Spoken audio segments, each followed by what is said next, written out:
This is Ram Dass, Here and Now. I'm Raghu Markus, and we're ready to present another edition. This will be a contemporary, meaning we just did this within the last week or two with Ram Dass. We had a chat about seva, service, and of course he's been involved in this area of yoga, the yoga of seva, for many, many, many years, decades really. And we're going to talk a little bit about that. And I also want to mention that we're getting into the season of giving gifts to people for the holidays. Just the giving season is upon us, so I wanted to let everyone know we just have some fantastic articles of clothing, books, downloads, malas, Be Here Now clock, just a wonderful array of spiritual materialist items that we can all take advantage of, and giving somebody. Now, come on, we're going to give somebody a meaningful gift. And to do so, go to ramdass.org and go to the store. It would be ramdass.org/shop. Could be. Try it. There's going to be it's getting revamped as we talk, with beautiful graphics and so on. But you can go on over there if you want to get started. I mean, this is November, so things seem to pass very quickly as we get into the holiday season. So that's one thing I wanted to mention. I also wanted to mention very, very this is some real self-cherishing, everybody out there. Well, if you listen to Mind Rolling, you know I talk a lot about that. Been talking a lot about the movie of me that Krishnadas talks about, and investigating how we can get unglued from this self-referential day-to-day that we put upon ourselves. And so in that way, I think you might like some of them. If some of you haven't checked out Mind Rolling, which is another podcast on the Be Here Now network, I suggest that there are some incredible people that I have talked to, not the least of which recently, within the last couple of months, was a teacher named Adya Shanti. I would have you definitely listen to that podcast. And a year ago, I go all the way back a year ago, because I talked to Robert Svoboda, who is the author of several books under the title of Agora, Aghora, different books on that path, and his guru, Vimalananda, who has tremendous information, especially around the law of karma. So, Mind Rolling, check me out with that particular podcast. And those are my two announcements for this week, everyone. So, Ram Dass, most of everyone who knows of Ram Dass pretty much knows two things that he was involved with service. One is Seva, the organization that he helped founded, that is dedicated to curing blindness in this world. And the other is all the work that he's done with death and dying. And he has made a life's work out of working with people who are in transition. And, I think that we're having a retreat this, as we always do, Open Your Heart in Paradise, which is taking place at the end of the month, starting at the end of November into early December. Go to ramdass.org to check out, or certainly join the mailing list, because we're going to make an announcement for free streaming. So if you couldn't make it, and it did get it sold out very quickly, then you'll be able to get the live stream over that weekend, which is the first weekend in December. So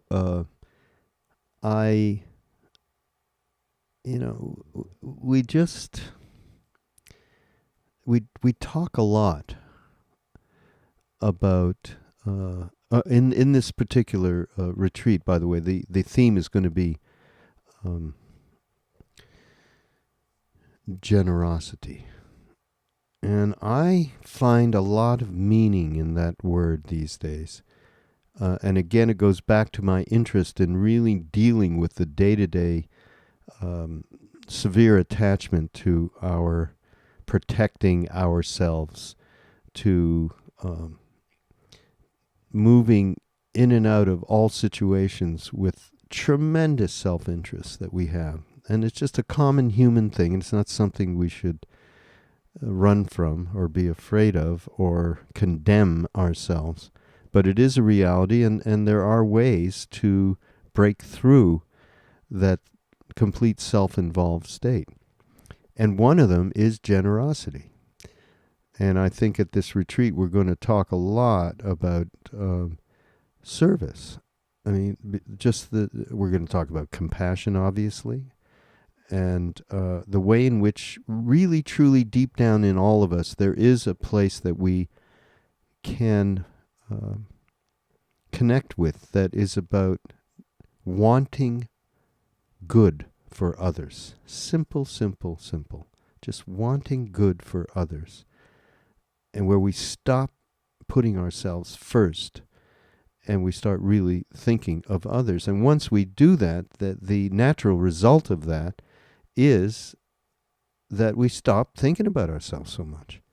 So I do think that the role of service, seva in Hindi, is extremely important, not just in its own nature of doing something to help improve the lives of others in our world, but it goes a long way to getting ourselves to break through the golden chain of self-interest.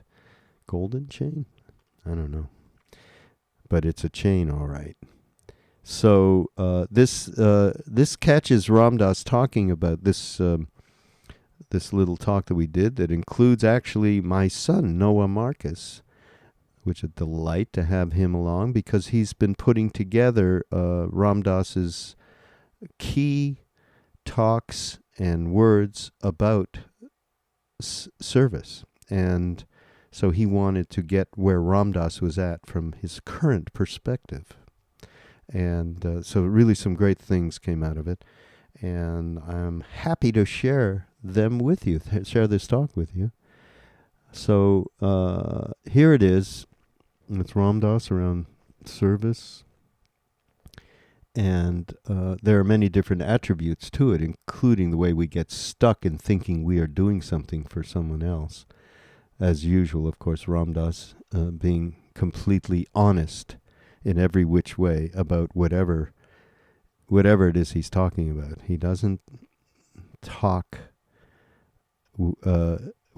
without including himself in the ways in which we all can get lost. At least previously to these days, Ram Dass is, as you know, if you've listened to him and you've heard him in more contemporary times, he is really living love everyone these days. So here it is. It's Ram Dass, here and now. Hi, Ram Dass. Hi, Noah. This is Raghu, and we're going to just hang out and talk about a little bit about service, seva, social action, outer and inner. And one thing, we had this wonderful article which was put together. Who knows if you saw it or not, Ram Dass? So much stuff going on, it's hard to keep you abreast. But This was called Ram Dass on the importance of inner social action. And I guess that's a favorite subject of mine personally because, you know, we go to these events like Social Venture Network, which everybody out there, by the way, Ram Dass was one of the first people involved, and you really did, Ram Dass, advise them about the efficacy of working on oneself while trying to do quote unquote good in the world. That's become even more self-evident now with everything that's going on. Ram Dass, yeah, what about the importance of, and how do you create that balance of working on yourself while at the same time you are doing taking actions in the world that you would hope would benefit humanity? How do you even approach that in terms of balance?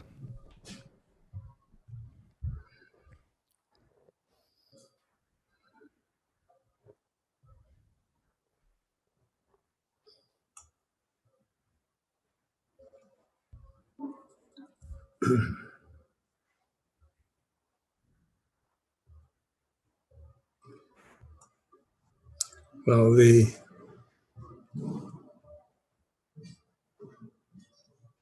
key is karma yoga.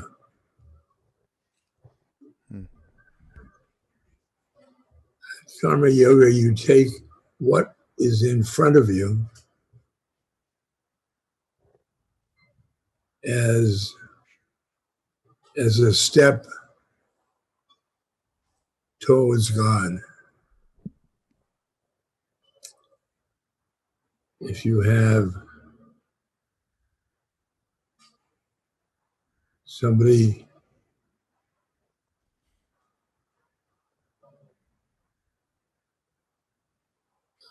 you love, you take that as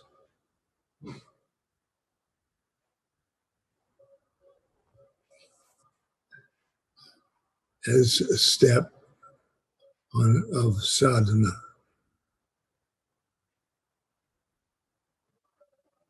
If it's somebody you hate, the hatred is in your mind. You love the hatred. You work on it. You work on it on your mind to have all thoughts are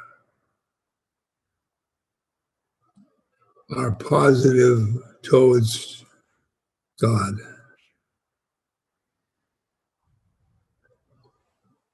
And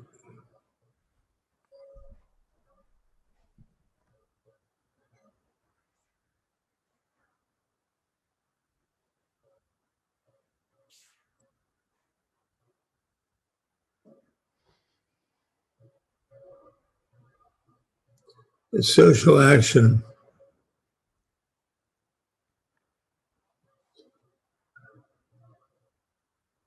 is motivated by various motives in you. I went there, that's the stop. I da da da.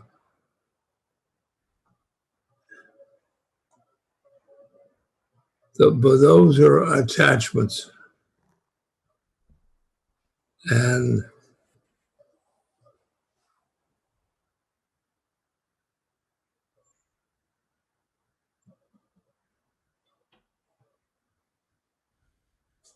you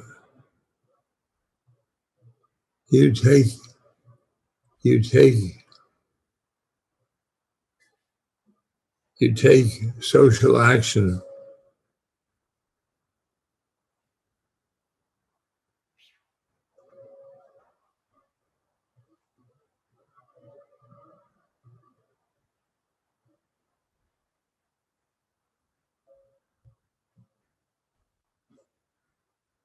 not not exactly to doing something to somebody.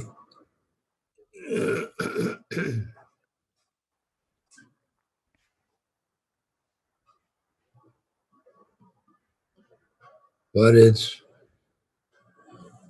you and the person you are fighting are one, are one.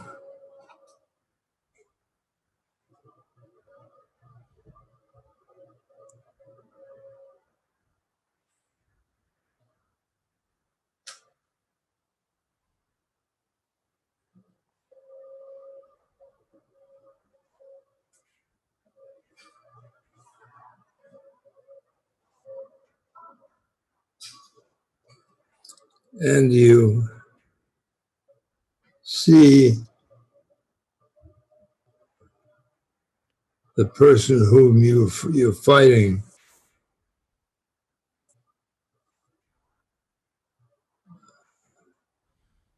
as a soul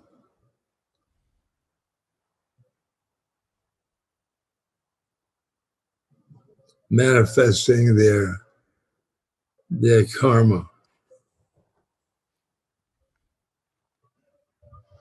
And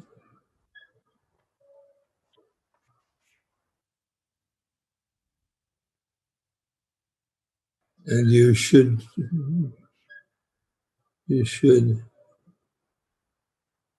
relate to them as a soul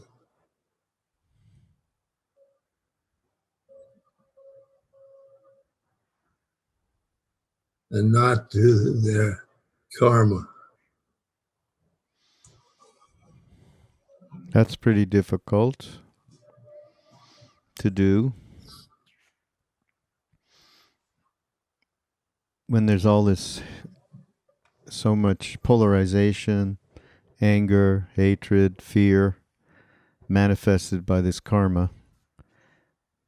How do you even begin to approach embracing that with love? Well,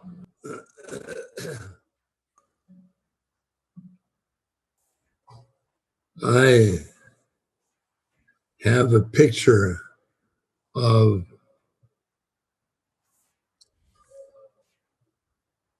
President Trump on my altar. Yeah. And my attention is placed on that picture. And I say to him,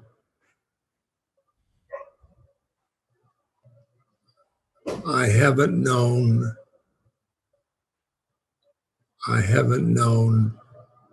you as a soul. Your karma is affecting my karma. And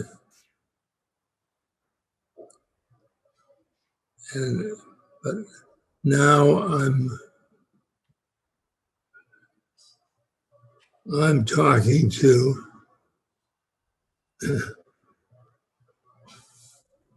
the soul.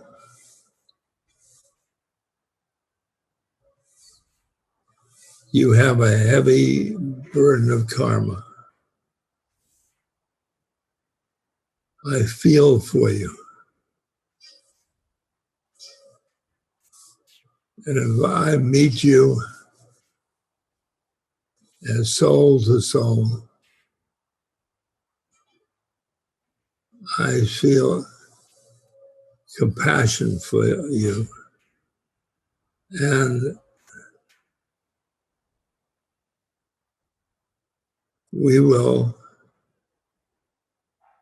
soul to soul, examine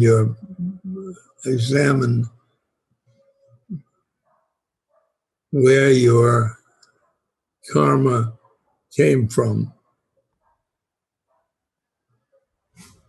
and we can rid you of that karma. Can we fly you to Washington tomorrow for that tete-a-tete, perhaps? There'd be a lot of people who would love for you to help evaporate that karma. That's for sure.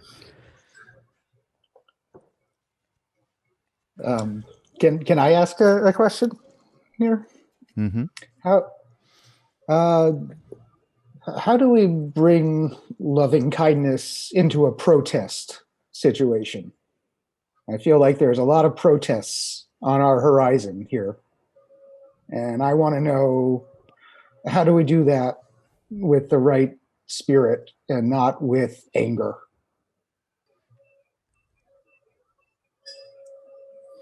The anger comes from the ego.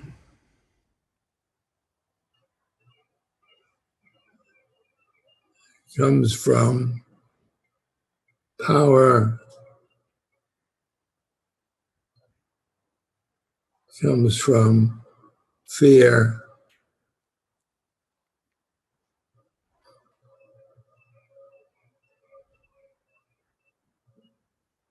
Remember the story of Allen Ginsberg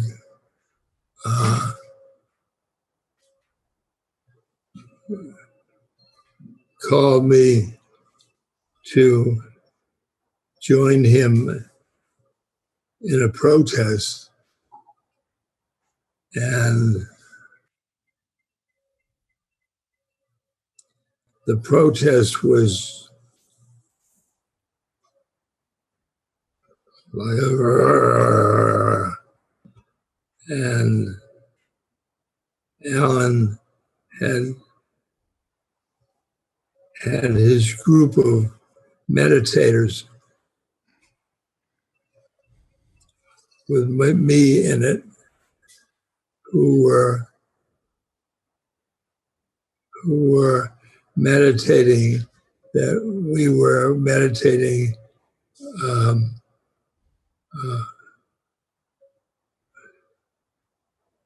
meditating on peace within us, peace within us.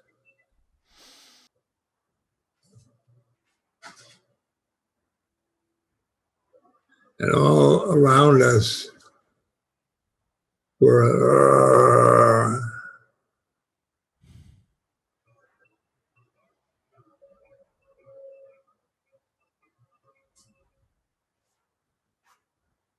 and all of that was out there. And in here with peace.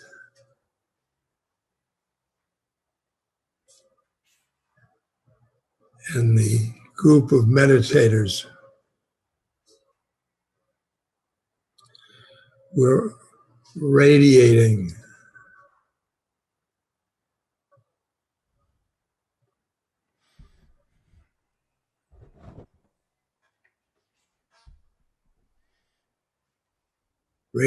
peace.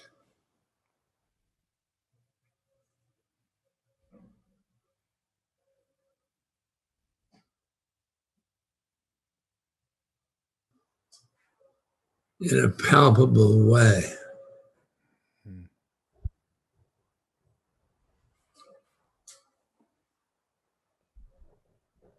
You know, in this article, Ram Dass,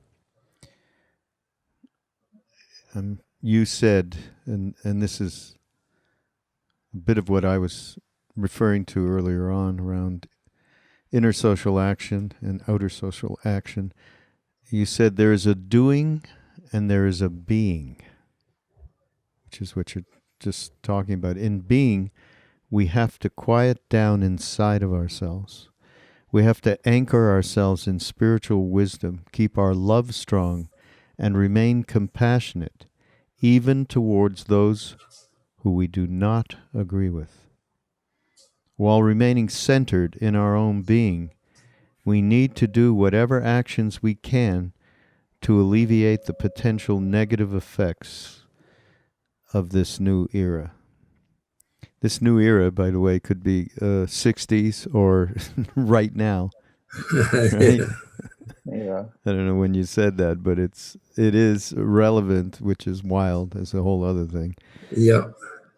Well, I wanted to ask you guys, both of you, does this feel different nowadays than the 60s felt? I mean, just in terms of what's going on socially and politically and all that? Well, there are definite parallels. Absolutely. Is the one of the other things, Ramdas, that you said actually, which is good to remember, is what did you say here? It's difficult sometimes, but we need to remember to consider the long view in the scheme of things. There has always been light to balance out the darkness. I mean, that's Yeah. an integral statement, because we get lost in thinking like this is the worst thing that ever has happened in the dawn of human history. And as bad as it is, we thought that the stuff back then, particularly with when we're talking about presidents, Nixon, was very, very difficult and caused a lot of polarization, resentment, fear, hatred, everything we're talking about dealing with now. So, from my point of view, there's a huge parallel between late 60s, early 70s, and where we are now. I don't know. What do you think? Does it feel worse now? It felt bad then, right, Ramdas? Didn't it? Yep. Yep. But it certainly looks to us worse now. Yeah. Yeah. That's why it's good to, that long view idea is is righteous. Yeah. Is definitely helps to not get so stuck in the darkness.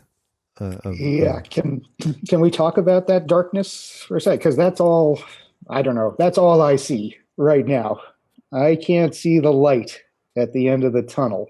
How do I see some light here? Yeah, I don't think it's at the end of the tunnel. Anywhere.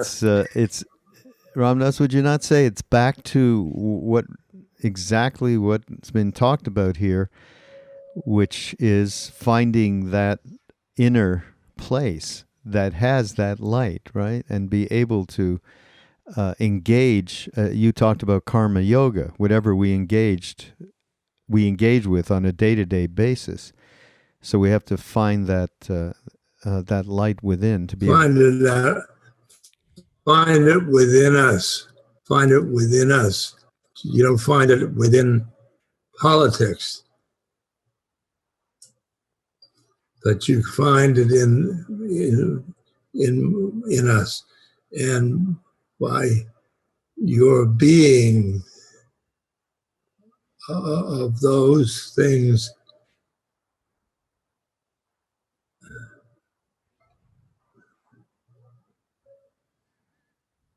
the soul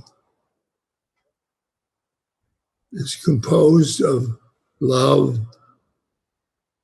compassion, wisdom,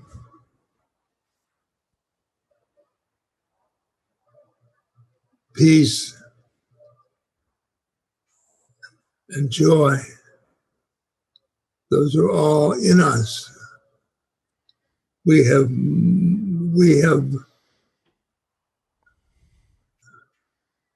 our attention all on the outside things like the negative, and we haven't looked inside. And when we look inside and be our soul, be our soul. We radiate love. We radiate compassion. We radiate the things that the world needs at this point.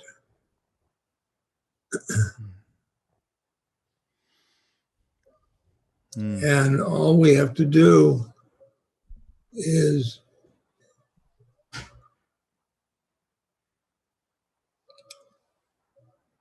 be our being.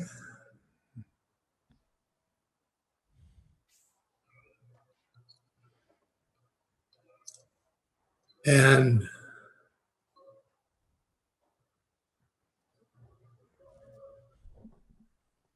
convince others to look inside. And then we have a group that will counteract the darkness. I love that. Be our being. Okay. It's going to take over from Be Here Now, I think. Let's do a book, Ramdas. Be Our Being. Another project for Love Serve Remember Foundation. Noah, what else you got on your docket? What else? I don't know. That was pretty good for me. Yeah, that was good. Yeah. I feel better already. I joke a lot about the book, How Can I Help? With Paul Gorman. And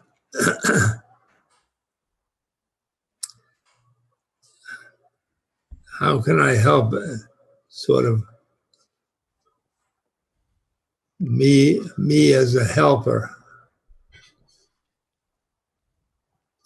And now that I have a stroke, I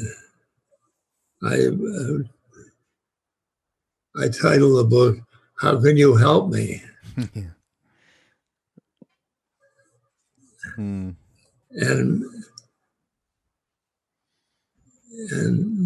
now I'm learning dependency, which is a tough thing in our culture.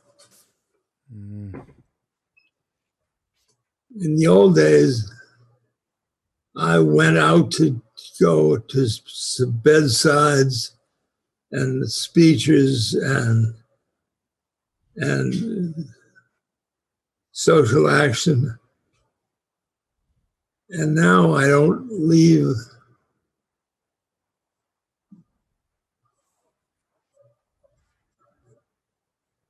Maui. And people come to me as retreatants and Skype. We work on the Skype, and I transmit my soul to them. I transmit peace.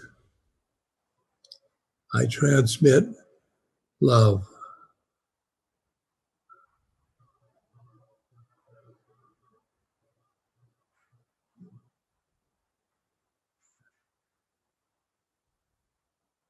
Until the mirror effect, they have looked at and identified with their soul.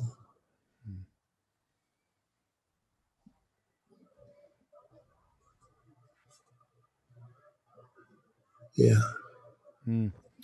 But in this whole course of this radical change through the stroke, of course, of taking care of people and then having to be cared for, I know, of course, we've talked a lot about this just over the dinner table kind of a thing. And the radical confrontation with surrender is not that a primary ingredient in terms of allowing yourself to be taken care of and to, okay, let's do this. Okay, we're going to go over here, to let go into that kind of, that's an extraordinarily difficult thing. Ego doesn't want to know about that, and that reality. So has that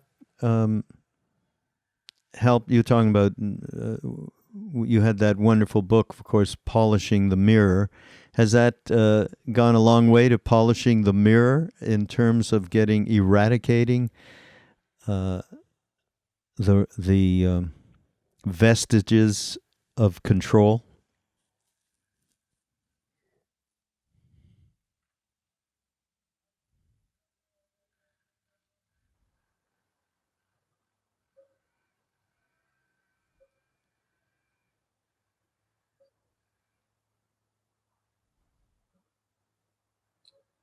Well, I said the dependency is a major learning to be for us, because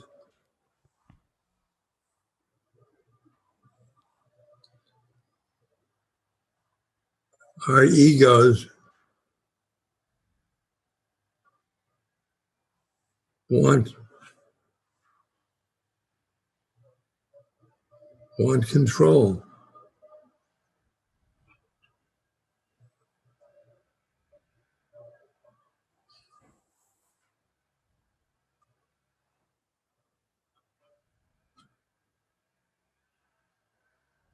When I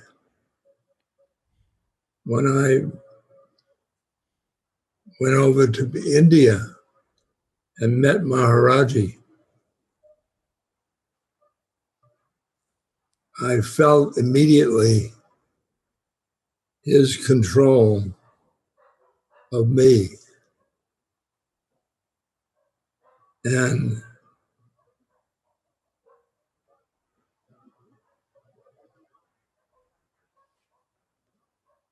before meeting him, I was the captain of my ship.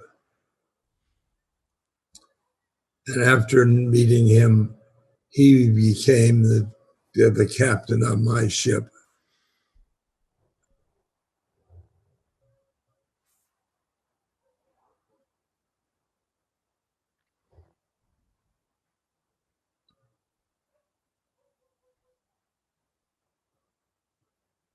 And I surrendered to him.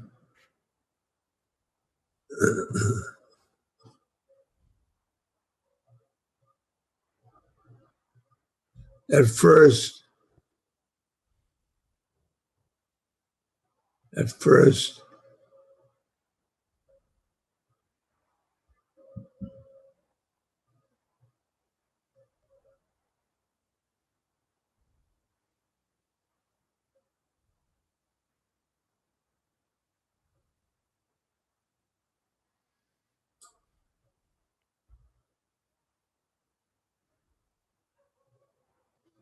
I didn't believe it. I was drained of my power.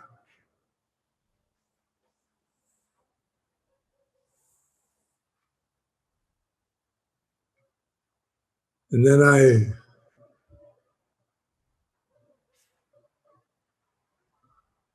I realized he knew everything, and I didn't know everything. And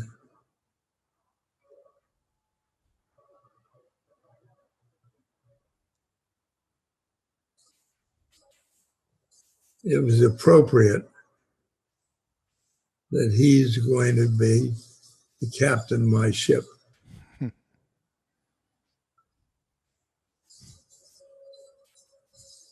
I like that. Appropriate. It's an appropriate karmic encounter. Can I just make one little sort of asterisk on one word you said, which we should find another word? As soon as you met Maharaji, you realized that he was in control. He was controlling. And it's funny because I just said earlier today to I can't remember who, when I first met Maharaji and started hanging out with him, I realized he just wasn't doing anything. There was no doing. And I think with you, what you just said, it was appropriate that he should become the captain of my ship. I think in the same breath, you at that time knew that God, Guru, and self are one. You had that deep experiential thing. So this wasn't an outer being controlling, doing anything. So that, just a little asterisk there. Yep. Guiding. He was. He is the light, right? He's the light within us that's guiding us. Yeah. Yep. Yeah. But I had one thought. I mean, we're getting close to our allotted time. I had a thought, and this is going back to it, because everything we're talking about and everything you're saying, it's so nothing can happen without inner social action at the same time as people are taking action in the world to better it in one way or another, one person at a time, or a march, or calling your congresswoman or man, whatever. Inner social action necessary. So then I started thinking about the bodhisattva vow. I will not have take personal enlightenment. I will not go beyond the beyond until every being is released from suffering, right? Something like that. Yeah. So in terms of people, saying to people and advising that doing social action and then taking action from the soul point of view that you elaborated on earlier, it's actually it can be a selfish motivation to have empathy, to have compassion, to take acts to relieve suffering. Because is it not true that when you do that, as you move into that interaction with another human being, or that action with a group of human beings, you stop thinking about your little self, right? Because you're thinking of somebody else. So in that very basic premise that thinking of someone else immediately gets you out of the thinking of the mini-me. Remember, we talked about that in the last retreat with Bob Thurman. You called it meat puppets. We stop being identified as meat puppets, and we call it, or mini-me. And I'm saying as soon as we take an action with another human being with loving kindness.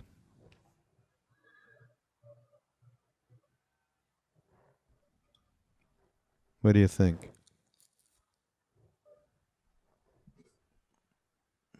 As a basic motivation to get into a place where you're taking righteous outer social action and you're starting with inner social action, which can be just a selfish thing. I'm going to get out of this mire of meat puppetness as soon as I start to take an act that might help somebody else.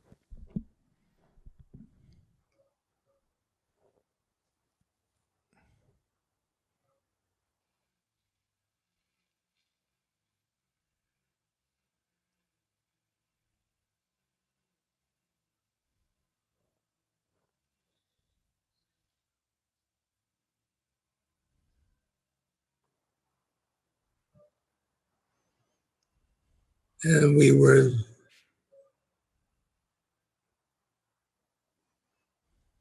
stopping blindness in many people.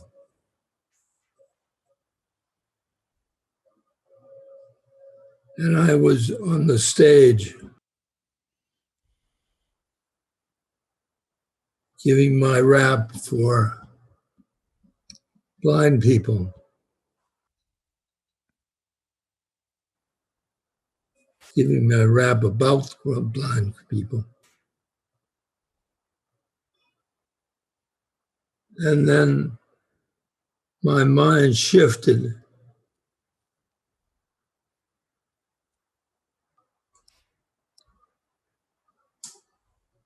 to previous mind. What am I doing here, for God's sake? I'm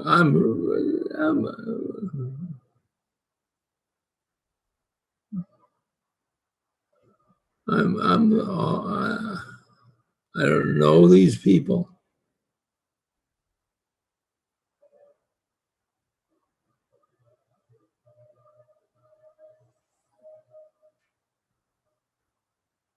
I don't have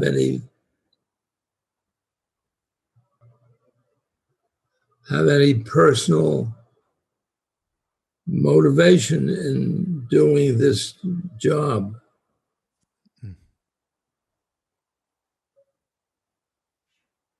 But then I settled down into the social action.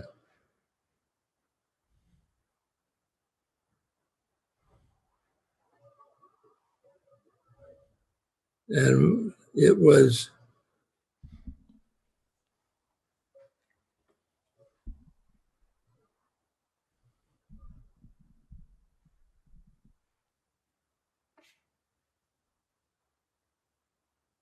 appropriate dharma for me.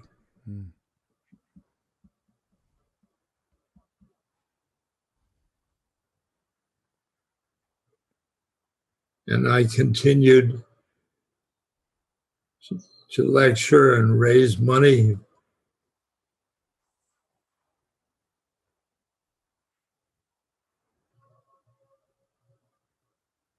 for the blind people. Not out of self-aggrandizement,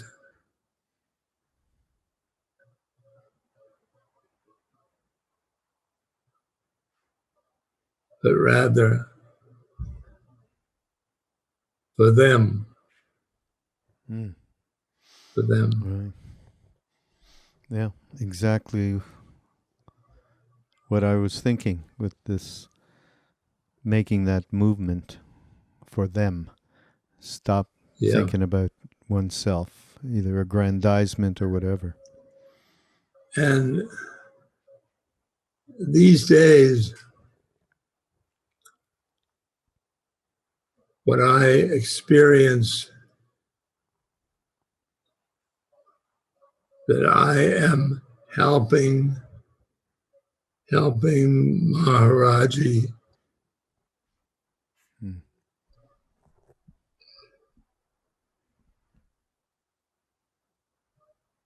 convert egos to souls. Yeah.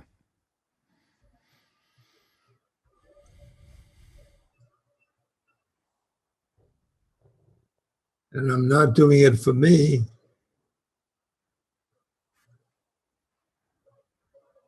I'm doing it just to help Maharaji. Yeah. Well, that's aligning. You talk about aligning with Dharma, which is really aligning with soul's Yeah. predilection. And in this case, you've been doing this for a long time. So my last question isn't to you, Ramdas, it's to Noah. Do you think that you can marshal a lot of what's being said here relative to aligning your Dharma with whatever it may be? Yeah, I think it's the process I go through every day, but trying to make sure my my Dharma is in the right place. Yes. I think your Dharma's in the right place. Your heart's in the right place. I will tell you that, guys, this I feel lighter right now than I have in a while. It's been a lot of darkness weighing on me with a lot of the stuff that's going on in our lovely country. But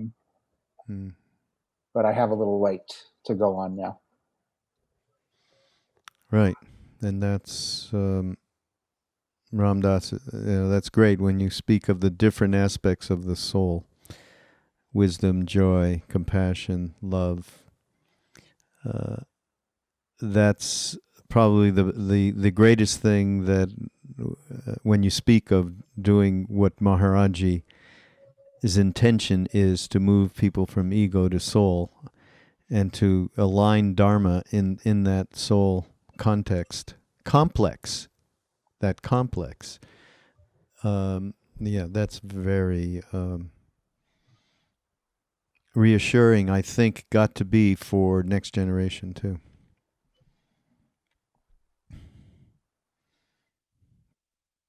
Thank you, Ramdas. Thank you. Thank you both.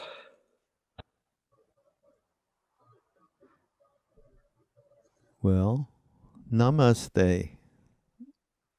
Namaste. This podcast is brought to you by the Love Serve Remember Foundation and Ramdas.org. We appreciate you listening, and we appreciate all the support that you've given us. Please continue that support and donate at Ramdas.org. We can then continue to share what Ramdas has been sharing for all of these years. Thank you.